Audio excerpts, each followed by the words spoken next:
कुडाळमधील 9 माजी नगरसेवक भाजपमध्ये प्रवेश करणार। यात 7 ठाकरेंचे तर 2 काँग्रेसचे माजी नगरसेवक भाजपचे कार्याध्यक्ष रवींद्र चव्हाण यांच्या उपस्थितीत होणार पक्षप्रवेश।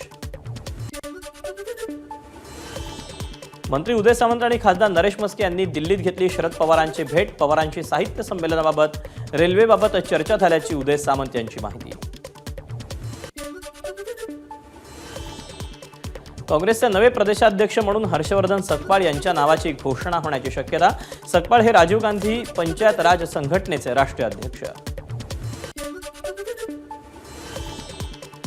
मराठा समाजाला मराठा कुणबी आणि कुणबी मराठा प्रमाणपत्र देण्यासाठी गठीत करण्यात आलेल्या शिंदे समितीला मुदतवाढ। उर्वरित दाखले आणि कागदपत्रांचा अभ्यास करण्यासाठी समितीला 30 जून 2025 पर्यंत मुदतवाढ। एबीपी माझा, उघडा डोळे बघा नीट।